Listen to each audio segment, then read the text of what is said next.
Good morning.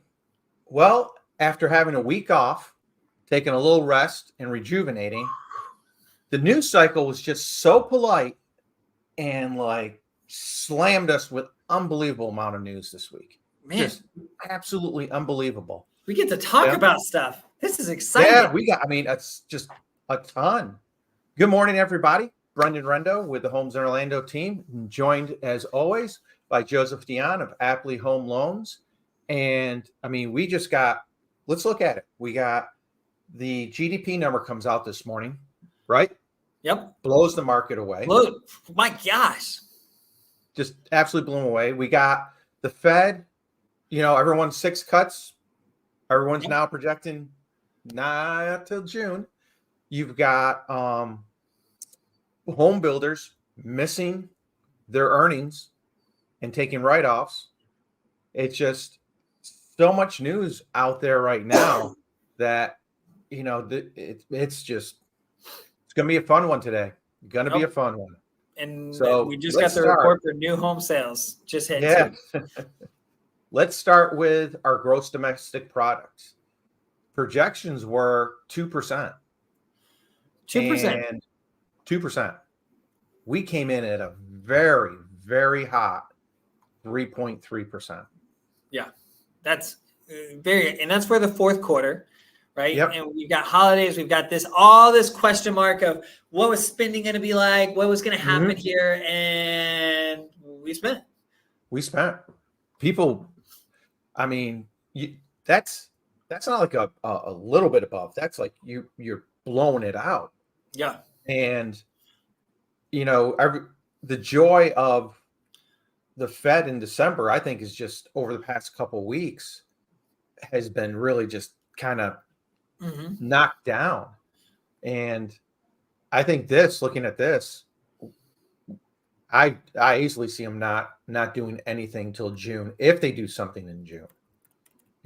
At this point, it almost makes you kind of worried. Are they going to look at it and go, ooh, we're too hot?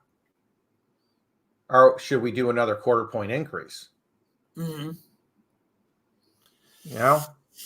It's tough to say, but you know what? We saw the domestic numbers for manufacturing stuff; those came in and they were flat for this quarter, right? Durable good orders was flat. Manufacturing numbers was flat. I don't know. One of the big ones, Dow Chemicals, who reported the same day as DR Horton, they missed their earnings big time as well.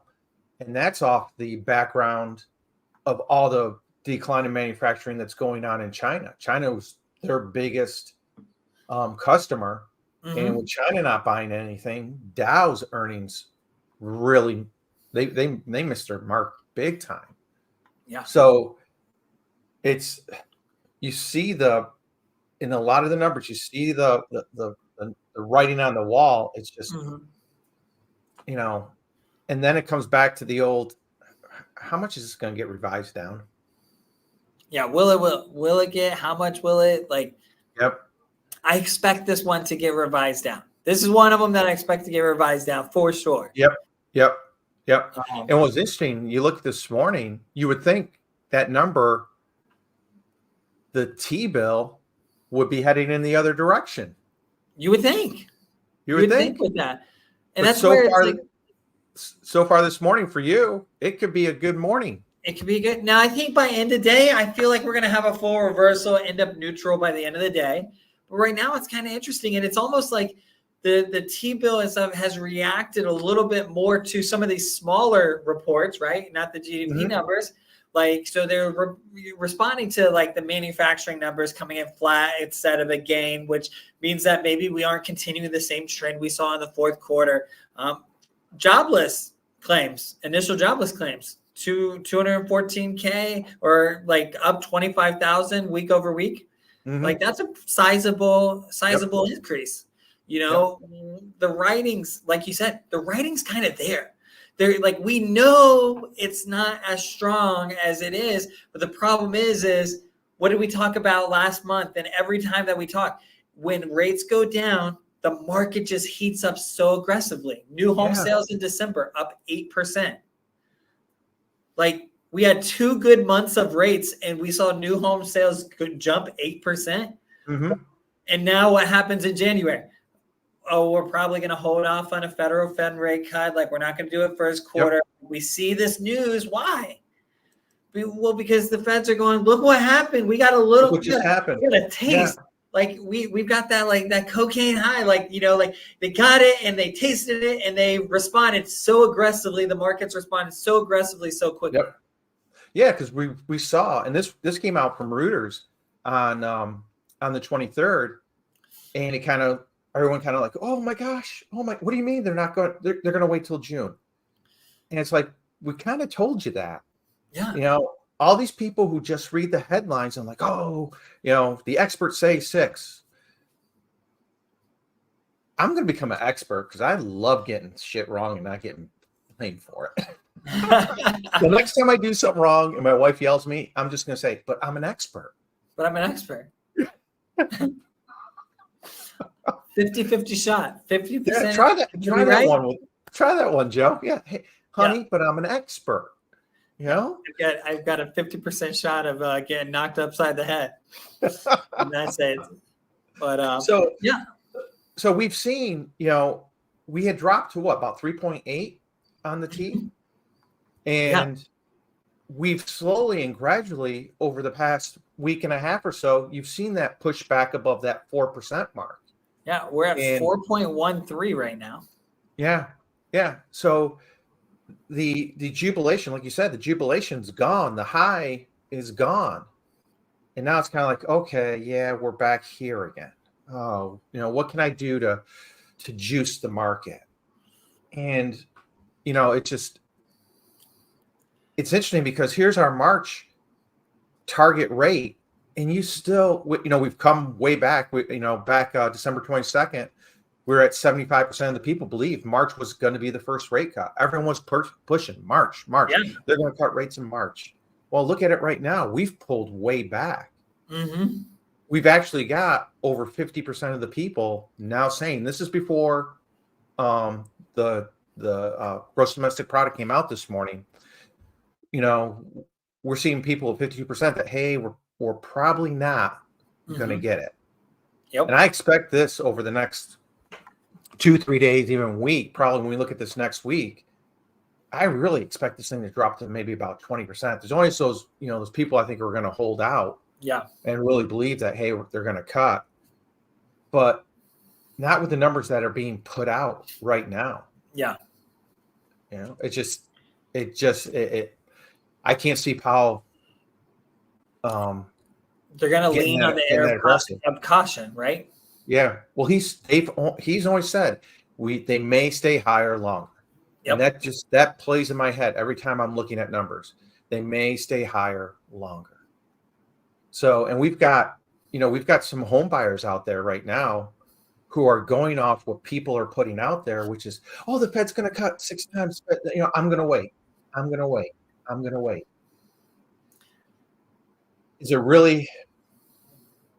Is there a benefit to waiting? Because I think there's ways to structure deals that can get you into something now without having to wait. Yeah. And when we get into the numbers this week, when you look at these numbers, it's time. It's time for your buyer to get out there and get aggressive with these numbers overall. And here's another interesting thing that the Fed did this morning, came out. And I'm wondering, maybe this is something.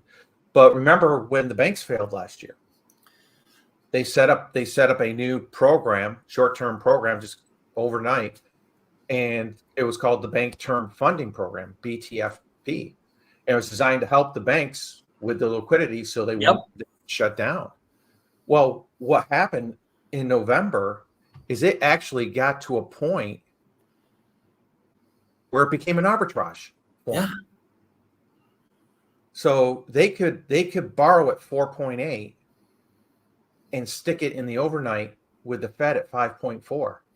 Now people may say, well, that's not a big spread. Well, when you're parking $1 billion, oh, it's a big spread. Yep. It's a huge spread.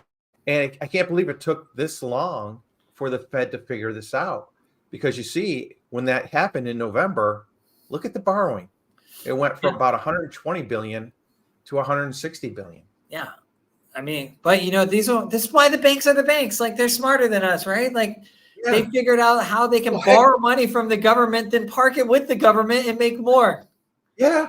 They're being paid by the government to borrow money. Hey, Joe, how much you got in your pocket? Let's right. I don't fault them. Like, the system was designed, it allowed it. Yep. Right. And but they shut it down. What's that going to do now? Yeah. Yep. They shut it down. It shuts down March 1st. Yep. But they still have the loans that are out there still stay in place for a year. They're 1-year term loans. 1-year term loans. So, it's just interesting. If you're going to shut it down, boom, cut them off now. Yeah, cut them off. Cut them off. We'll see it surge a little bit more. Yep. So you've got this. I mean, just incredible news day from the Fed. The GDP numbers, all these other numbers, and then we've got our good old friends at the hedge funds out there, Joe. Well, I trust the ones that trust the banks. Yeah, BlackStone, right? BlackStone, they buy everything. They buy everything. They do. But you know what? If they don't feel like paying, Well, that's commercial real estate. Yeah, it's not like it's going to hurt anything. No, right? Like, they see the writing on the wall. No.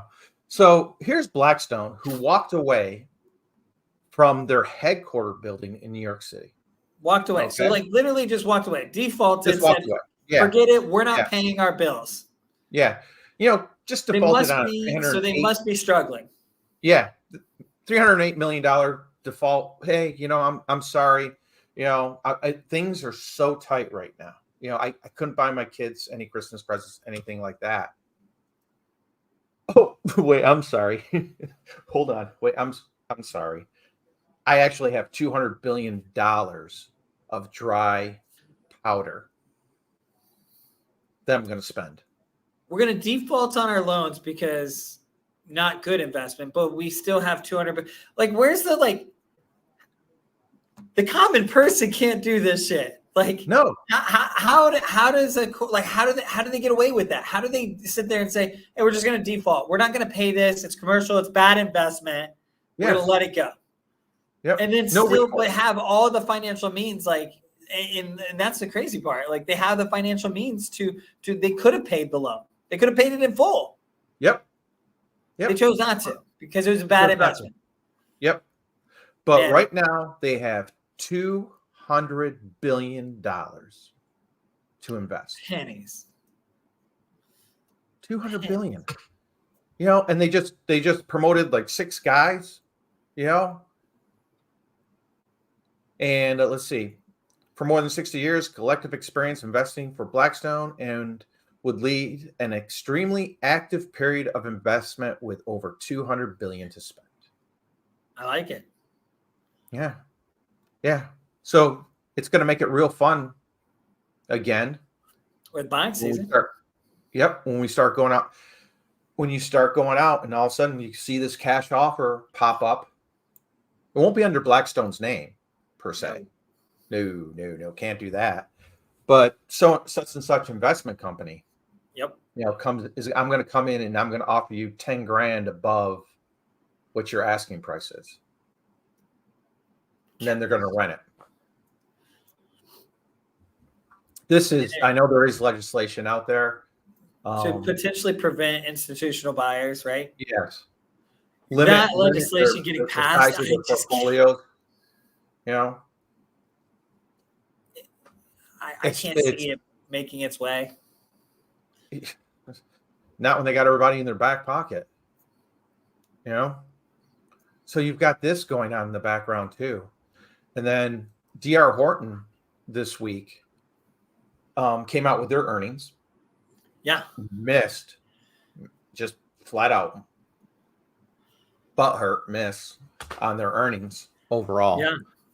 And when they were going through it and disclosing it, they were down 9.2%.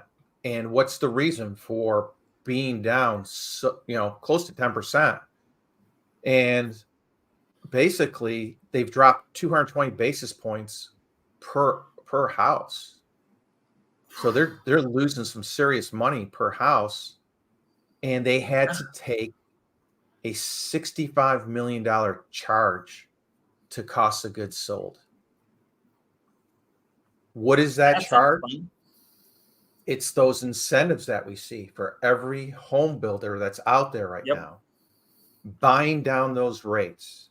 Yeah, which is great. Like for the consumer, it's great. It's advantageous. Take advantage of it, right? Yep. But D.R. Horton is an example, and a lot of home builders, they got caught that when you do that, the moment rates start going down, they're stuck. Yep. They're taking losses. Yep. Because they're doing everything they can to keep the prices here. Yep. And people are wondering why haven't home prices fallen yet? Why haven't home prices fallen yet? Well, a couple reasons. One, most of the people who own homes aren't reselling them. So those numbers are way down. So what are the sales numbers based off of? Sales numbers are majority based off of new home sales. Well, the builders aren't going to discount the price if they don't have to. But you know what? We're going to give you so many incentives that you've got to buy the house. Here it is. On top of D.R. Horton said it had increased the use of buy downs during the quarter. That 70% of its deals were made with mortgage rate buy downs, up from 60% the prior quarter. 80%. And that 80% of the mortgages originated by its mortgage company were done with buy downs. Yeah. And the cost of those buy downs, Joe. Yeah. They're not cheap. Mm-hmm. They are not cheap at all. And this was D.R. Horton incentive, so they're paying for it. The builders were paying these buy downs, right? These incentives to get that, to keep consumers in, so that they keep prices where they want it. Yep. Right now, once rates stabilize, Q1 or Q2 of this year, they may be record profit. Mm-hmm. But you look at where the prices of the homes are still, and what did we say this year is going to be all about? It's going to be all about affordability. Yep. So if I still got a D.R. Horton home, say for instance in Sorrento, they've got a development out there, and I think they've got 15 quick move-ins ready to go. They got to move these things to keep the cash flow going. Yep. And they're offering 2 points and sometimes 3 point buy downs on these homes.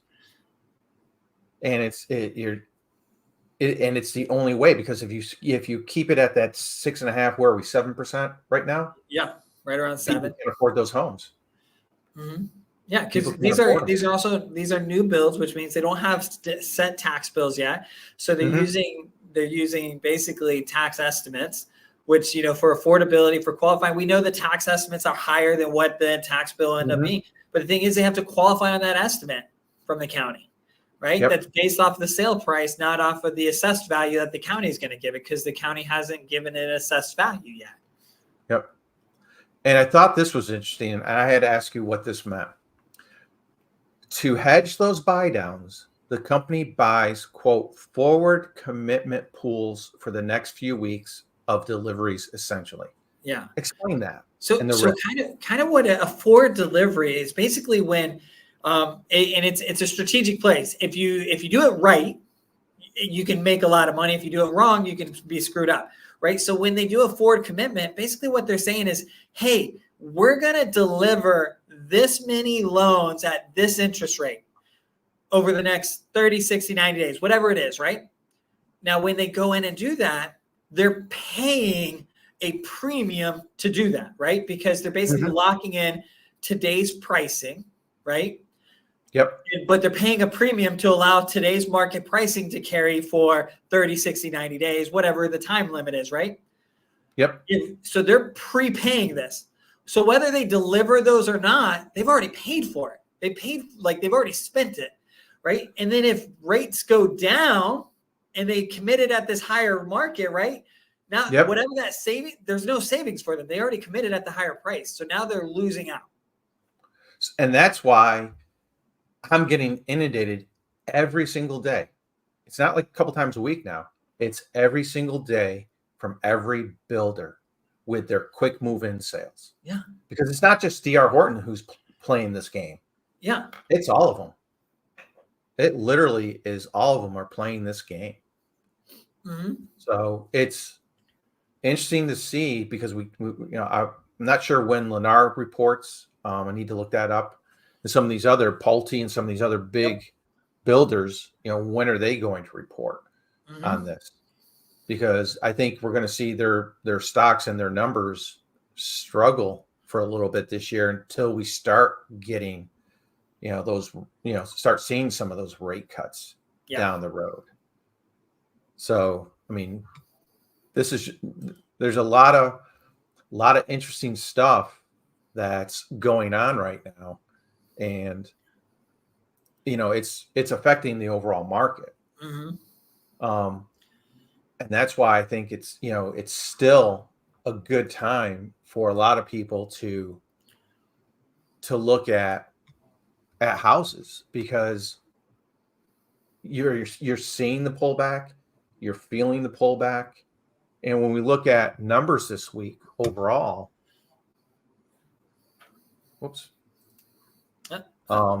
we're seeing There's what just they a big void of nothingness. Yeah, I know.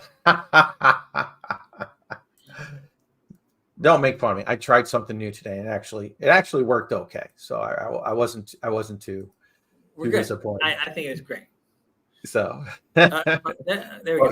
Here's our numbers for the week, and it just goes to show you that things are tight. I mean, we're down to 244 sales. It's low. That's low. That is low. But then you see people, they'll say, "Oh, but price," they play the game of, "Oh, but look, prices were up 7.11%." But we know, looking at it every week, it fluctuates, but it's actually stayed pretty steady. Yep. You're going to have that one high sale, that one low sale. For instance, with our condo market, we're down to 83. We have been consistently below 100 sales in the condo market for over a month now. And it's interesting because I actually put in an offer yesterday on a condo. And the latest comp in September was $179,000. Ours pretty similar, a little more updated. So we went 182.5 cash. And the agents, they're looking at the sale from 8 months ago for $210,000. And it's like, that sale's not worth anything. Yeah. Because you've got a new sale. And have you explained to them the actual numbers of what's going on with the condos right now? Yeah. It's just like, okay. Well, I want to be selective. I want to be like, hey, ignore that little one. That guy doesn't matter. Yeah, that guy doesn't count. I know it was a more recent sale in my neighborhood. No, it doesn't matter. And I'm like, okay, so if an appraiser comes in, what's he going to pull? He's going to pull they usually do 6 months. So I've got the one that matches up. Condos are easy because you basically go square footage, match up your square footage. Yeah. Right? You're going to have the same floor plans. Same floor plans. So here's my best comp. And then the ones that are actually bigger, right? They both went for one went for 205 and one went for 206. Okay. So, we're going to adjust for our square footage basically. And guess where we come back down to? Where we started. Yep. I can throw an appraisal contingency in there, but what do I need to? Because I can tell you exactly what the value of the place is. It's not, not rocket science in this situation.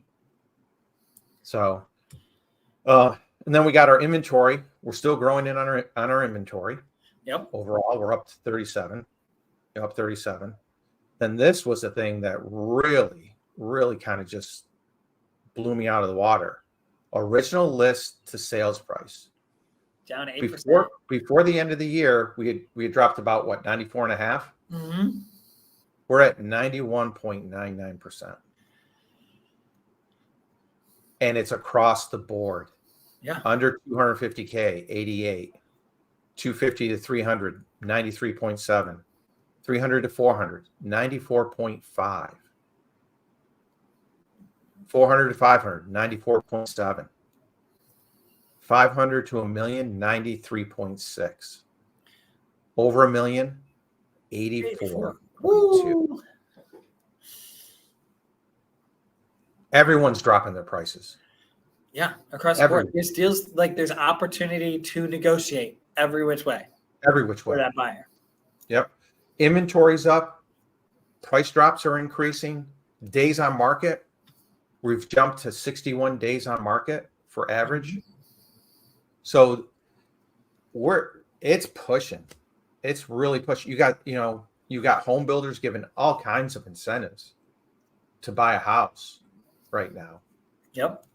It's absolutely amazing. And then you just see, since September, that we were up averaging 350, jumped to over 400, but you've got a steady decline in home sales. Yep. People are tapped. Yeah. It's winter. It slows down usually to winter, but everything else is kind of playing into it. I think, credit card consumer debt, highest it's ever been. Like we're not as strong as some of these reports make it look. And this data, like the data is pointing to the picture that we can see. Yep. Right. We took a little dip in our inventory, which we knew we were going to do, like we always do towards the end of the year. And then, of course, we're slowly starting to pick up. And you can see since beginning of December, we were about 50, 46. We've jumped over 10 days on market average. Same thing in the condo market. Condo original list to sales price, we're at 93%. Days on market, we've jumped to 67. Yeah. So overall, it's really, as a buyer, I'm looking at ways and looking for programs that are going to help me get into a house now. And I know you brought one up to me that we're going to do a special presentation on either later today or more likely tomorrow that can really provide a nice opportunity for buyers. Why don't you hit a couple highlights on that? Yeah. So it's the program is actually really, really cool. It's for first-time home buyers. And we'll actually, let me rephrase that. If there's multiple borrowers, only one has to be a first-time home buyer. You can't own. It's a 3% conventional.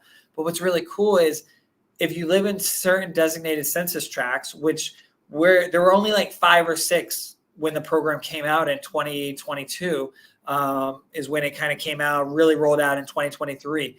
Central Florida wasn't any of them. Now, within the last couple months, Tampa metropolitan area, Orlando metropolitan area are now part of the census tracts areas, to where if you live in a specific location, you might qualify for a $5,000 grant to be applied for down payment closing costs, plus get reduced mortgage insurance, improved Fannie Mae program. It's a Fannie Mae I'm excited about this. I think there's a lot of opportunity. $500 appraisal credit, $500 toward a home warranty. So almost $6,000 in incentive that's coming from Fannie Mae for borrowers that live in a specific. But the kicker is they just have to currently live in the census tract. They don't have to buy in that census tract. This is going to be interesting. This is going to be really. I think as it launches and it goes out, we're going to see it stimulate some. It has a potential to stimulate some purchase business. Definitely. And that's one of those, quite honestly, as a realtor, I'm willing to help that buyer as well through my commission, through a closing cost contribution of my commission. Yeah. Because the whole point is to help these people get into houses. And that's our goal. That's always been our goal.